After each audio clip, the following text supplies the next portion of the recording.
The massive Zephyrian fleet moved slowly through the endless darkness of space like dying giants. 12 enormous ships floated together, their beautiful curved hulls gleaming with a soft blue light that was growing dimmer by the hour. Each vessel was the size of a small city, built from living metal that could heal itself and adapt to any situation. But now, even this amazing technology was failing. Commander the Czech volume stood tall on the bridge of the largest ship, the Eternal. Don, his forearms moved gracefully as he studied the warning lights that covered every control panel. Red alerts blinked everywhere, telling him what he already knew: his fleet was dying. The bridge crew worked quietly around him, their faces showing the fear they tried to hide. The Zephyrians looked almost human, except for their extra arms and the way their skin seemed to shimmer with tiny scales that changed color with their emotions. Right now, every person on the bridge showed the deep purple of despair. Commander called out his chief engineer, Morkata. Her voice shook as she spoke. The quantum drive in Section 7 just went completely dark. MX5. Drive's dead in the last few days. We cannot fly much longer. That volume closed his eyes for a moment. Each quantum drive was like the heart of a ship, pushing it through space faster than light itself. Without them, the fleet would be trapped forever in this empty region where no star systems existed for thousands of light years in any direction.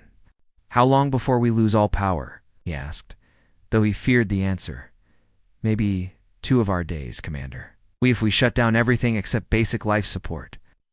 Morkata looked at her instruments with growing panic. Biosystems are trying to repair themselves, but they need materials we do not have. We used up our emergency supplies weeks ago. The Zephyrians had built their ships to be perfect. Every system was designed to work flawlessly for thousands of years. Living metal could fix small problems by itself, and the biocomputers could solve any technical issue. But this perfection had made them weak in one way: when something went really wrong. They did not know how to make simple repairs. Behind them, 50,000 Zephyrian civilians waited in the passenger sections of the 12 ships.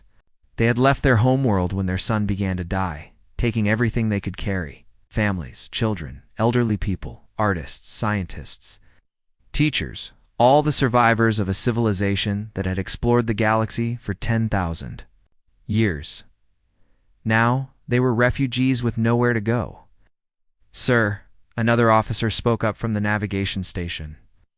Ships 3 and 8 are reporting major life support failures. Their air recycling systems are breaking down.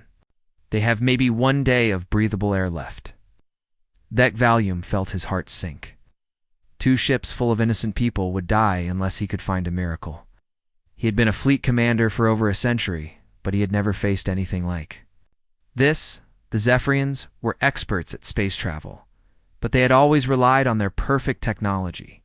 When that technology failed completely, they had no backup plans. Can we move people from those ships to the others? He asked.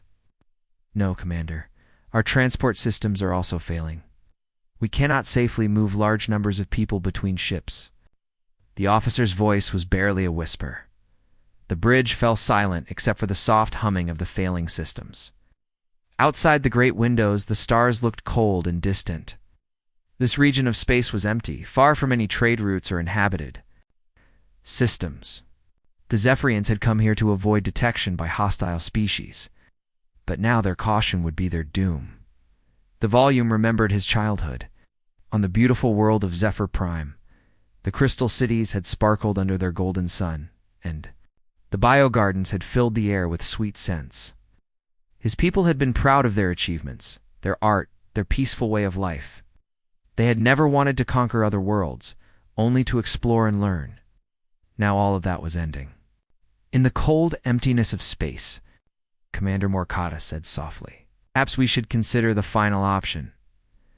Everyone on the bridge knew what she meant. Yes. The Zephyrians had prepared for this possibility.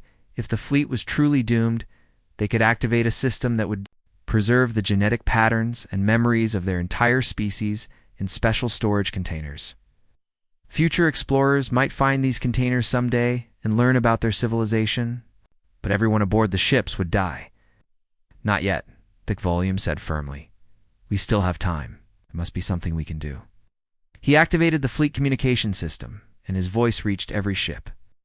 This is Commander the Volume of the Eternal Dawn. I know you are all afraid. No, it seems hopeless.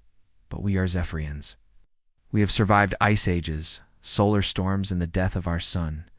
We will not give up now. But even as he spoke these brave words, that volume felt doubt. Growing in his heart, their beautiful ships were becoming tombs, and he was powerless to save his people. Sir, the communications officer called out. Should we activate the emergency beacon? That volume hesitated. The beacon would send out a distress signal in all directions, using the last of their communication power. But who would hear it in this empty region? What species would be willing to help strangers, especially aliens they had never met? Yes, he decided. Activate the beacon. Send it on all frequencies in every language we know. If there is anyone out there, anyone at all, let them know we need help. The officer worked quickly at her station. Beacon is ready, Commander. Transmitting now. The signal burst out from the Eternal Dawn, carrying a simple message in mathematical code that any intelligent species should understand. It told of their location, their situation, and their desperate need for assistance. The message traveled at the speed of light into the darkness, a last hope thrown into an ocean of stars. That volume watched the beacon status until it finally went dark, having used up all their remaining communication power. Now they could only wait and hope that someone, somewhere, would hear their call for help. How long until the beacon reaches the nearest star system, he asked. Several days, Commander. And even if someone hears it, they would need days more. To reach us, days they did not have. The Ceph volume looked around his bridge one last time, memorizing the faces of his crew. Day had served him faithfully through this terrible journey, and now they would die together in the void. The distress signal raced through space, carrying the last hope of the Zephyrian people into the unknown darkness. Captain Lee Ji-ho rubbed his tired eyes as he stared at the sensor display on the bridge of the United Earthship Determination. His small fleet of 3 ships had been exploring this empty region of space for 2 weeks, looking for rare metals that Earth needed for their growing space program. The work was boring, but important. And Ji-ho had done missions like this many times before. The bridge was quiet except for the soft hum of the ship's engines. His crew worked at their stations, checking readings and monitoring the automated mining drones that were scanning nearby asteroids. This was routine work, the kind that paid the bills but never made it into the history books. Captain called out Communications Officer Park Min-ho from his station. I'm getting something strange on the emergency frequencies. Ji-ho looked up from his reports. What kind of strange? Looks like a distress beacon, but it's not in any format I've ever seen. The computer can't decode the language, but the mathematical patterns are clear someone out there is in serious trouble. Ji-ho walked over to Min-ho's station and looked at the display. The signal was complex, full of numbers and symbols that made no sense to him. But underneath all the alien writing, he could see simple mathematical concepts: addition, multiplication, geometric shapes, universal concepts that any intelligent species would understand. Where is it coming from? He asked. Sensor specialist Kim Soo-yang looked up from her instruments. About 2 light hours away, sir. But Captain, you need to see this. Whatever Is sending that signal? It's huge. I'm reading 12 separate objects, each one bigger than our largest space stations. Ji-ho felt a chill run down his spine.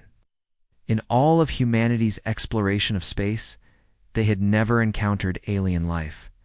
Oh, they had found bacteria on a few worlds and some interesting plants, but nothing intelligent. Nothing that could build ships and send distress signals. Could it be some kind of natural phenomenon? He asked, hoping for a simple explanation. No, sir, Soo-yang replied. The objects are clearly artificial. They're in formation, and they're moving together. These are ships, Captain. Alien ships. The bridge fell silent. Every crew member stopped what they were doing and looked at their captain. First contact with an alien species was something humans had dreamed about for centuries, but it had always been theoretical. No, it was real, and it was happening to them. Ji-ho thought quickly. Earth's first contact protocols were very clear: approach with extreme caution, gather information, and report back to headquarters before taking any action. But the protocols had been written for planned encounters, not emergency situations. Sir Minho said quietly, "The signal is getting weaker. I think their power is running out." Jiho closed his eyes for a moment, thinking of his grandfather, who had been a sea captain before humanity reached the stars. The old man had always told him that the sea had its own laws, older than any government. The most important law was simple. When you hear a distress call, you help. It didn't matter who they were or where they came from. "Navigator, plot a course for the signal source," he ordered. "Communications, send a message to our other ships. Tell them we're investigating a possible emergency situation." "Sir," said his first officer, Lieutenant Commander Choi Hunzu, "the protocols say we should report to Earth Command first." "The protocols don't cover this situation," Jiho replied. "By the time we get permission from Earth, whoever is out there could be dead. We're going to help." The 3 human ships changed course and began the journey toward the unknown. The Determination was joined by the Explorer and the Pioneer, all of them moving as fast as their engines would allow. As they traveled, the crew prepared for anything. They had no idea what they would find: hostile aliens, friendly visitors, or something completely beyond their understanding. Captain Su Yang called out as they got closer. "I'm getting better readings now. Those ships are incredible. They're made of some kind of material I've never seen before. It looks almost alive, like it's moving and changing shape." Through the main view screen, they could see distant points of light growing larger. As they approached, the alien ships became visible in detail, and the entire human crew gasped in amazement. The ships were beautiful beyond description. They looked like they had been grown rather than built, with smooth curves and flowing lines that seemed to pulse with their own inner light. The hulls appeared to be made of liquid metal that shifted and moved like a living thing. Each ship was at least 10 times larger than any human vessel, and they moved through space with elegant grace. "They're gorgeous," whispered Engineering Chief Yoon Daeho. "Those aren't just ships, they're works of art." But even as the humans admired the alien vessels, they could see that something was wrong. The beautiful ships were dark in many places, their lights flickering weakly. Some of them seemed to be drifting without power, barely holding their formation. Captain Minho reported, "I'm receiving a new signal. It's directed at us specifically. They know we're here." "Can you translate it?" "Working on it, sir. They're using the same mathematical language as the distress beacon. Give me a moment." Minho worked frantically at his station, feeding the signal through the ship's computers. "Sir, I think they're trying to communicate. They're sending numbers and simple pictures." On the main screen, symbols appeared, basic drawings of ships, people, and what looked like emergency situations. The message was simple but clear. They were in danger and needed help. Su Yang said urgently, detecting massive power failures across their fleet. "Life support systems are failing. There are people dying over there." Jiho felt the weight of the moment. These beings, whatever they were, had reached out to his small human fleet in their darkest hour. They were asking for help from strangers they had never met, trusting in the universal hope that someone would care enough to try. "All ships, this is Captain Jiho," he announced over the fleet communication system. "We are making first contact with an alien species in distress. I know this isn't what we trained for, but we're going to do everything we can to help them. Begin emergency protocols and prepare for possible rescue operations." As the human ships moved closer to the alien fleet, both species were about to discover that sometimes the most important moments in history happened not in planned ceremonies, but in simple acts of compassion between strangers in the darkness of space. Chief Engineer Yoon Daeho pushed himself gently away from the airlock of the human ship and floated slowly toward the massive alien vessel. His white spacesuit looked tiny against the enormous hull that stretched out in all directions like a metal mountain. The surface of the ship was unlike anything he had ever seen. It seemed to move and shift like liquid. But when he touched it with his gloved hand, it felt solid and warm. "Amazing," he whispered into his helmet microphone. "The hull is responding. To my touch, it's like it's alive." Through his helmet radio, he could hear his team back on the Determination, working frantically to understand the alien technology.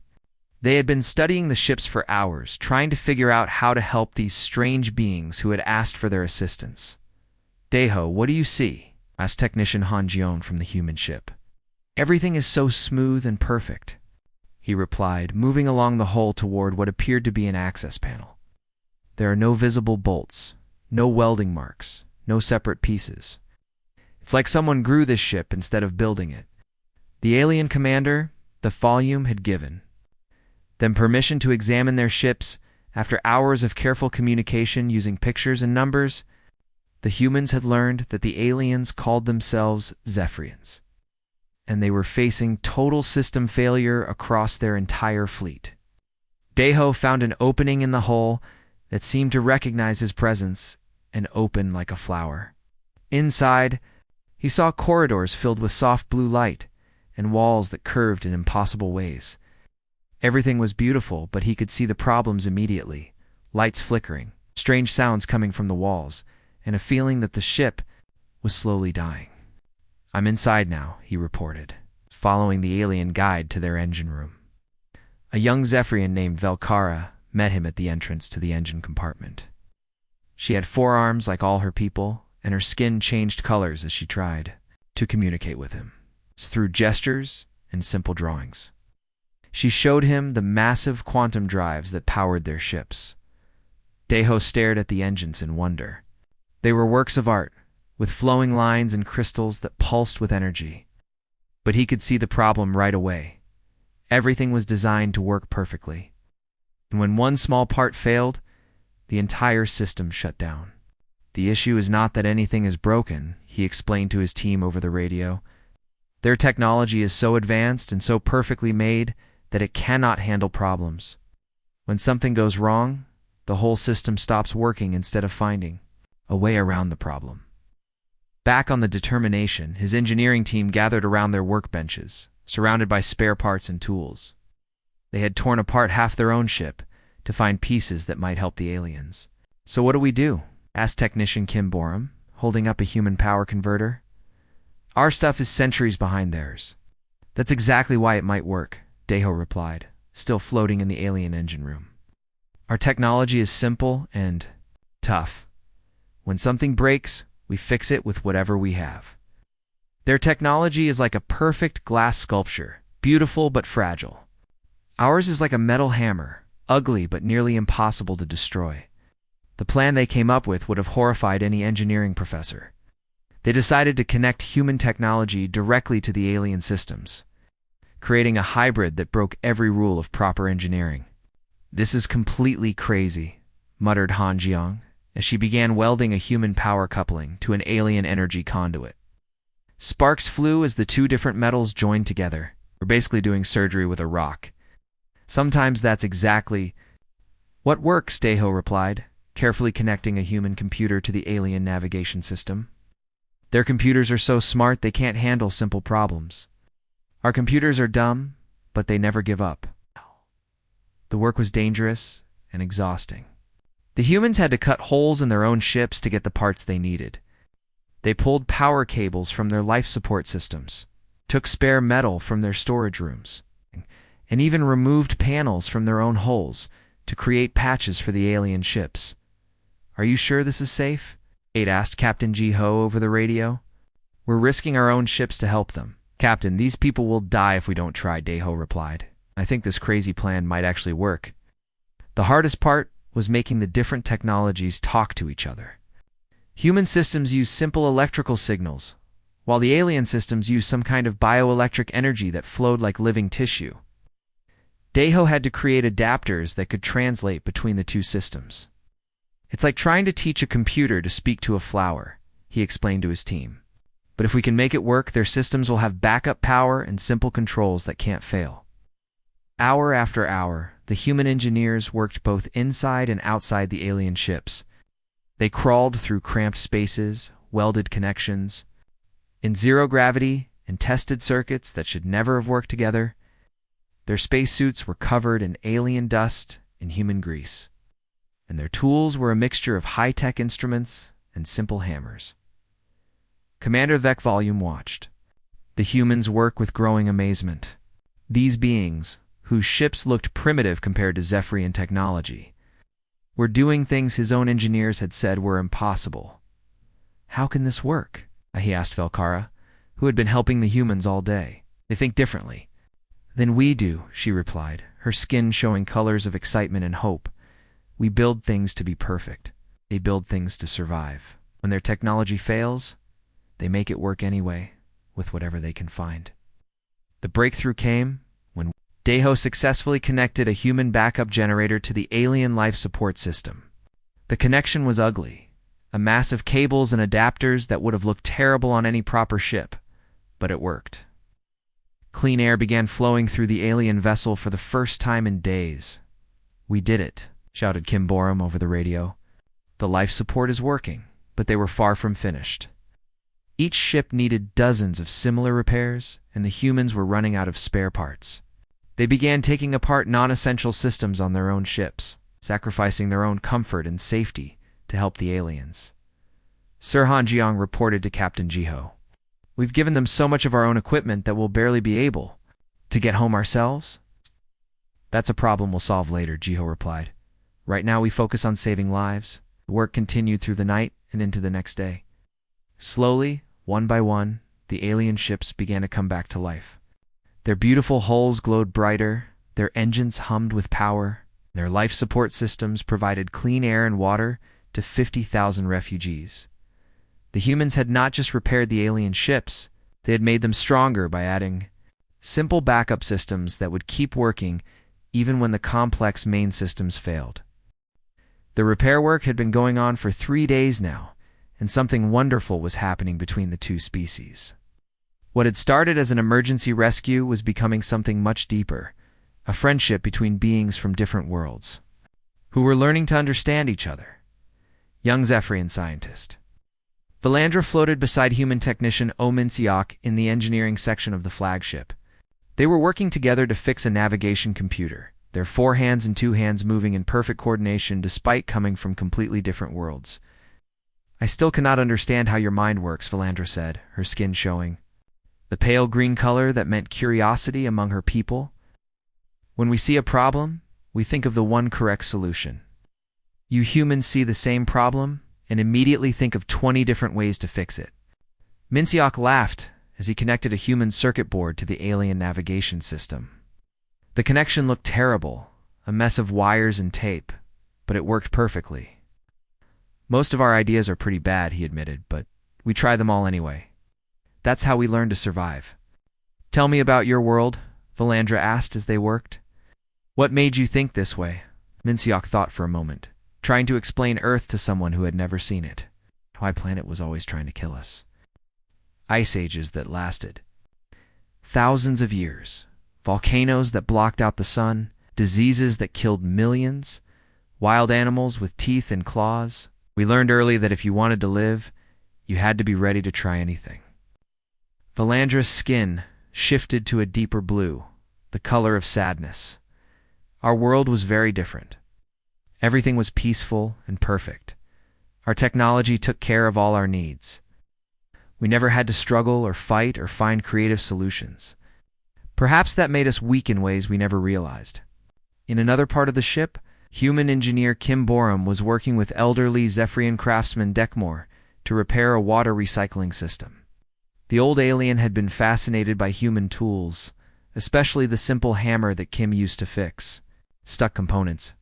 "You strike the machine to make it work?" Dekmore asked, his translation device making his voice sound puzzled. "Sometimes," Kim replied with a grin. "We call it percussive maintenance. Something is stuck. A gentle tap in the right place can free it up." Dekmore watched as Kim used the hammer to carefully adjust a bent piece of metal. In our culture, we would never strike our technology. We would analyze the problem, design a perfect solution, and implement it precisely. "That sounds nice," Kim said. "But what if you don't have time for a perfect solution? What if you need to fix something right now with whatever you have?" Old Alien was quiet for a long moment. "I think that is a skill we never learned. We always had time, always had the right tools, always had the perfect answer. But perfection made us fragile." Meanwhile, in the ship's main meeting room, Captain Jiho, sat across from Commander Vec Volume, sharing a meal of human food that the aliens found surprisingly tasty. They had been talking for hours, two leaders trying to understand each other's cultures and responsibilities. "Your species confuses me," Vec Volume said, his forearms moving in gestures of puzzlement. "You describe yourselves as violent and primitive, yet you risk everything to help strangers. We have traveled the galaxy for thousands of years, and we have rarely met such generous beings." Jiho sipped his coffee, thinking about how to explain humanity to this alien commander. Maybe it's because we know what it feels like to be lost and scared. Every human child learns about being small and helpless in a big, dangerous world. When we see others in that situation, we remember what it was like. "But surely your people have conflicts among yourselves?" Vec Volume asked. "You cannot all be so cooperative." "Oh, we fight plenty," Jiho admitted with a sad smile. "We've had wars that killed millions. We argue about everything. Politics, religion, who gets the last piece of pizza. But when someone is really in trouble, when lives are at stake, we tend to put our differences aside." Vec Vol's skin showed deep purple, the color of respect among his people. "We were a peaceful species. We never had wars or conflicts. But perhaps that peace made us too comfortable, too willing to accept that some problems had no solutions." As the days passed, the two species began sharing more than just technical knowledge. The humans learned about Zephyrian art, music, and philosophy. The aliens had created beautiful songs that could only be heard by creatures with four-chambered hearts, and their paintings seemed to move and change depending on the viewer's emotions. In return, the humans shared their own culture. Stories of exploration and discovery, music that made the aliens' skin flash with colors of joy, and most importantly, their stubborn refusal to accept that anything was impossible. Young Zephyrian engineer Morvik watched in amazement as human technician Lee Suyang fixed a broken computer using parts from a food processor and a children's toy. "This should not work," he said, his skin showing the orange of confusion. "But it does work," Suyang replied, connecting the last wire. "That's the important part. We don't care if it looks stupid or breaks the rules, as long as it saves lives." "Your species has something we lost long ago," Morvik realized. "You have hope. Even when everything seems impossible, you keep trying new things." The cultural exchange went both ways. The humans were amazed by Zephyrian biotechnology, the way their ships could heal themselves and adapt to new situations. But they were also saddened to learn about the aliens' dying homeworld. "Tell me about your son," asked human astronomer Park Giwan as she worked with Zephyrian scientist Veltoken to recalibrate their star charts. Veltoken's skin showed the deep black of grief. It began to fade slowly, over many generations. Perfect technology could not stop it. We tried everything our science could think of, but some problems are too big even for advanced civilizations. "So you decided to leave," Juan said softly. "Had no choice. These ships carry the genetic patterns of every living thing on our world, the history of our entire civilization. If we die, everything dies with us." "You won't die," Juan said firmly. "We'll make sure of that." The most important friendship was developing between the two leaders. Despite their different appearances and cultures, Jiho and Vec Volume found they had much in common. Both carried the weight of responsibility for their people. Both understood the loneliness of command. Both were learning that leadership sometimes meant making decisions that others thought were impossible.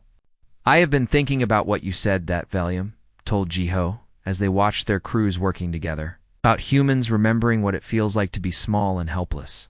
"Perhaps that memory is what makes your species so willing to help others." "Maybe," Jiho replied. "Or maybe we just don't like seeing people suffer when we can do something about it." As the repair work continued, both species were changing. The humans were learning to appreciate the beauty and elegance of Zephyrian technology, while the aliens were discovering the power of human creativity and determination. They were becoming more than allies. They were becoming friends. The morning of the 5th day brought something nobody had expected: success. The hybrid repairs that should never have worked were actually functioning perfectly. The Zephyrian quantum drives hummed with steady power. Their beautiful biomechanical systems had adapted to the crude human modifications. And emergency power flowed through backup circuits that looked like a child's art project, worked like precision instruments. Chief Engineer Yuan Deho floated in the engine room of the flagship, watching in amazement as alien technology and human ingenuity worked together in perfect harmony. The elegant Zephyrian systems had somehow learned to communicate with the simple human circuits, creating something entirely new. A fusion of two different approaches to engineering that was stronger than either could have been alone. It's incredible, he whispered to technician Han Jiang, who was monitoring the power flow from a nearby console. Their biosystems are actually growing around our components, integrating them into their structure. It's like the ship is adopting our technology as part of itself. Throughout the fleet, similar miracles were happening. Life support systems that had been failing for weeks now provided clean air and water to every ship. Navigation computers that had been dark for days now plotted courses with renewed precision. The great vessels that had been drifting helplessly toward death were now ready to continue their journey among the stars. But something much more important had changed. During those days of shared crisis, the humans and Zephyrians had become more than rescuers and refugees. They had become friends. Captain Jiho stood on the bridge of the Determination. Looking out at the 12 massive alien ships that now glowed with steady light, his small human fleet looked tiny beside them, but he felt proud of what they had accomplished together. Behind him, his crew worked quietly at their stations, tired but satisfied after days of the hardest work they had ever done. "Captain," reported Communications Officer Park Minho, "all Zephyrian ships report full power and operational status. They're ready to resume their journey." Jiho nodded, but he felt a sadness growing in his chest. Soon, the alien fleet would leave, continuing their search for a new home. And the humans would return to their mundane mission of mining asteroids. They would probably never see each other again, sir, said sensor specialist Kim Soo-yang from her station. "Commander, the C volume is requesting permission to come aboard. He wants to speak with you personally." An hour later, Jiho stood in the ship's small conference room, facing the tall alien commander whose forearms moved in gestures of deep respect. Through the translation device they had developed over the past few days,Ekaval's emotions came through clearly along with his words. "Captain Jiho," the alien commander began, "my people owe you a debt that can never be repaid. You've saved 50,000 lives without asking for anything in return. In all our thousands of years of exploration, we have never encountered such selfless generosity." Jiho felt uncomfortable with the praise. "We just did what anyone would do when they see people in trouble." "That is where you are wrong," Ekvalium replied, his skin showing the deep blue of profound emotion. "We have met many species in our travels. Most would have been afraid to help strangers. Others would have demanded payment or tried to take advantage of our weaknesses. You risked your own lives and ships to help us, and asked for nothing." "We asked for something," Jiho said quietly. "We asked for the chance to learn from you, to understand your culture, to make friends with beings from another world." "Payment enough." Ekvalium was quiet for a long moment. "My people are still homeless, Captain. We have repaired ships, but we still have no destination. We do not know where to go, or if we will ever find a world that can sustain us." Jiho had been thinking about this problem for days. His ship's computers contained detailed surveys of hundreds of star systems, information that could help the aliens find what they needed. But he had something even better to offer. "Commander," he said carefully, "our long-range surveys have identified a system about 40 light-years from here. The third planet has an oxygen-nitrogen atmosphere, suitable gravity, and plenty of water. It's not perfect, but it could be terraformed to support your people." That forearms trembled with excitement. He would share this information with us? "I would do better than that," Jiho replied. "The system is within human space, but it's not claimed by anyone. If your people want it, it's yours. Consider it a gift from humanity to the Zephyrian people."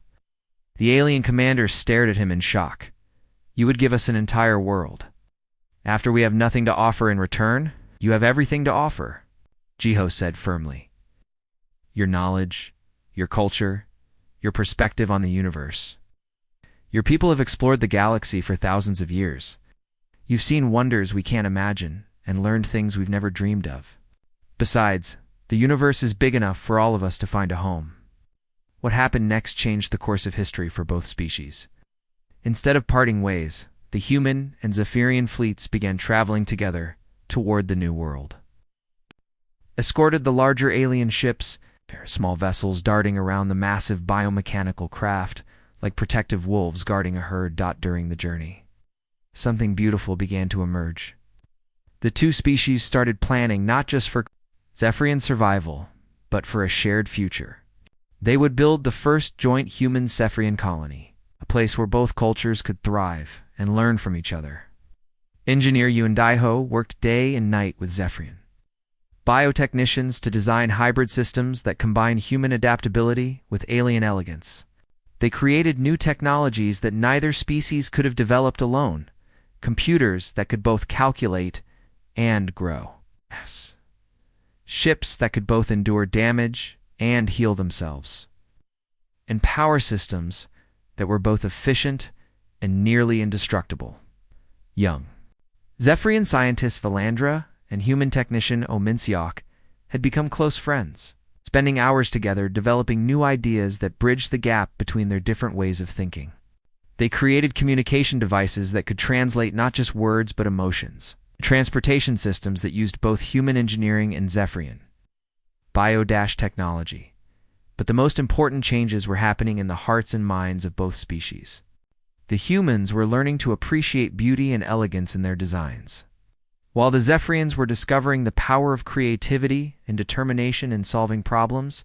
Commander Thek Volumes stood on his bridge, watching the human ships, maintaining their protective formation around the Zephyrian fleet. These beings, whose ships had looked so primitive compared to Zephyrian technology, had accomplished something his ancient civilization had never managed. They had chosen compassion over caution, generosity over gain, and friendship over fear. Perhaps he said to his crew, "We have finally found the teachers we never knew we needed." As the combined fleet traveled through space toward their new home, both species felt something they had not experienced in a long time: hope. The galaxy seemed a little less dark, a little less empty. Two very different civilizations, thrown together by chance and bound by choice, were sailing toward a future where differences were strengths and strangers could become family among the infinite stars. The universe was vast and often cruel, but it was also full of possibilities for those brave enough to reach out to others in their time of need.